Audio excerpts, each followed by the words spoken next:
હું અભિનંદન આપું છું અમિતભાઈ ચાવડાને કે એમને દાહોદ જિલ્લામાં 100 કરોડથી પણ વધારે ભ્રષ્ટાચાર કરેલા ભારતીય જનતા પાર્ટીના મંત્રીને અને એમના દીકરાઓએ સતત એમણે વિધાનસભામાં અવાજ ઉઠાવ્યો, સતત વહીવટી પ્રક્રિયામાં આગળ વધ્યા અને આજે ભારતીય જનતા પાર્ટીના મંત્રીના 2 દીકરા જેલમાં પુરાવ્યા હોય કે તમે ભ્રષ્ટાચારી છો એ સાબિત કરી બતાવ્યું હોય। ભ્રષ્ટાચાર કઈ રીતે કરવો અને લોકોને કઈ રીતે હેરાન કરવા એની પેરેલલ બોડીની રચના કરવું હોય તો ભારતીય જનતા પાર્ટી કરેલી।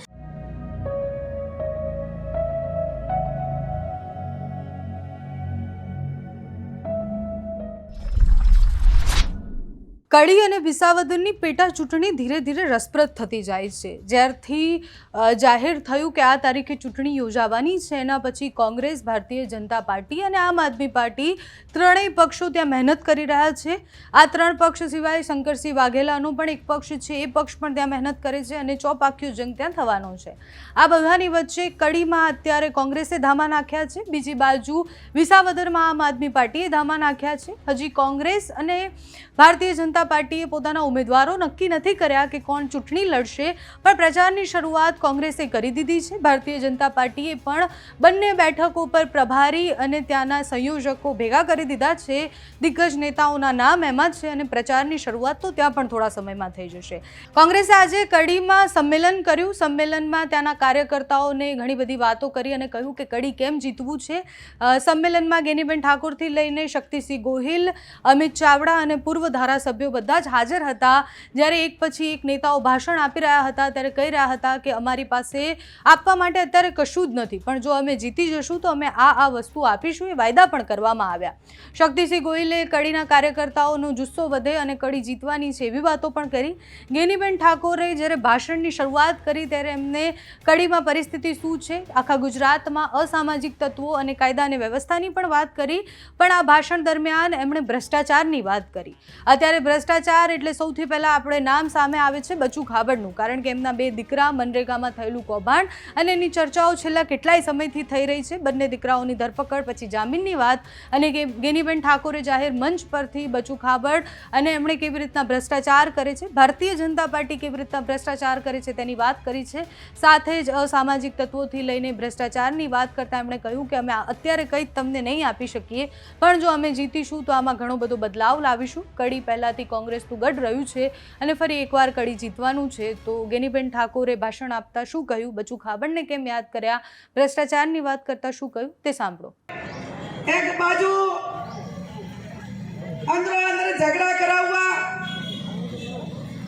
ધર્મ સામે, ભાઈઓ સામે, સમાજ સામે ઝઘડા કરાવવા અને એક વિચારધારા છે કે આજે જેને કોંગ્રેસનો કેસ પહેર્યો અત્યારે આપવા માટે અમારી પાસે કાંઈ નથી, પણ એ વિચારધારાને સમર્પિત થઈને આવ્યા છે ત્યારે એમને પણ ખાતરી આપીએ છીએ કે અમારી તમને એટલી ખાતરી છે કે કોંગ્રેસમાં આવ્યા છો તો તમારો ઉપયોગ કરીને ફેંકી દેવામાં નહીં આવે, જે સામેની વિચારધારા છે એમ, પણ જ્યાં પણ તમને પ્રતિનિધિત્વ આપવું પડે કે જ્યાં તમારું રક્ષણ કરવું પડે ત્યાં કોંગ્રેસ પાર્ટી તમારું રક્ષણ કરશે। ભારતીય જનતા પાર્ટીને કોઈ એવોર્ડ આપવાનો થતો હોય તો એ સૌથી મોટો અત્યારે સમગ્ર દેશને ગુજરાતની અંદર એ ભ્રષ્ટાચારનો એવોર્ડ એના નામે આપવાનો થતો હોય તો પહેલા નંબરનો એવોર્ડ એમને મળે।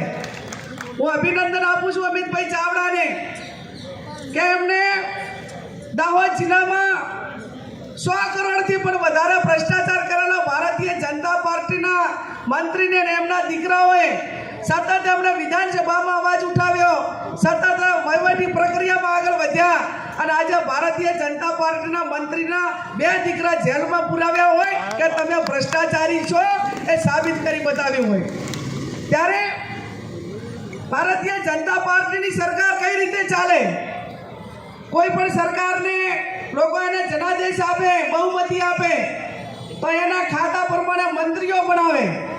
કે ભારતીય જનતા પાર્ટીમાં પેરેલલ 2 સરકારોની રચના થાય, એક નામના થાય, એક નિર્ણય લેવાવાળા થાય, ત્રીજા પાછા તાલુકા કક્ષાએ ને જિલ્લા કક્ષાએ આ જુગારના હડા ચલાવવાવાળાનો એક સરદાર બને। એક દારૂના ધંધા કરવાવાળાનો સરદાર બને, એક કામ જે કન્સ્ટ્રક્શનના ચાલતા હોય એમાં ભ્રષ્ટાચારના ખાતાની વેચણી થાય. અને ખાતાની વેચણી એટલે કેવી? લોકોની સુખાકારી માટે નહીં, ખાતાની વેચણી નહીં, પણ આ ભ્રષ્ટાચાર કઈ રીતે કરવો અને લોકોને કઈ રીતે હેરાન કરવા એની પેરેલલ બોડીની રચના કરતું હોય તો ભારતીય જનતા પાર્ટી કરે છે. ત્યારે આપ સૌને મારી વિનંતી છે કે આ લોકો સામે લડવા માટે કરીને જે રીતે બળદેવજીએ કહ્યું એ પ્રમાણે હું પણ આપ સૌને વિનંતી કરું છું કે અમે ગાંધી અને સરદારની વિચારધારાવાળા લોકો છીએ, અમે અન્યાય સામે લડવાવાળા લોકો છીએ. પણ આ ચૂંટણીની અંદર હોય જ્ઞાનીબેન ઠાકોર હોય, શક્તિસિંહ ગોહિલ હોય કે આ કોંગ્રેસનો કાર્યકર હોય, પણ એક પીછેહટ નહીં કરે. એ લોકો જે રીતે ચૂંટણી લડવા માંગતા હોય એ રીતે ચૂંટણી લડવાની અમારી પણ તૈયારી છે. અને એ રીતે અમારી તૈયારી છે. ત્યારે આપ સૌ 19મી તારીખે કોંગ્રેસના ઉમેદવારને વોટ આપીને વિજય બનાવજો.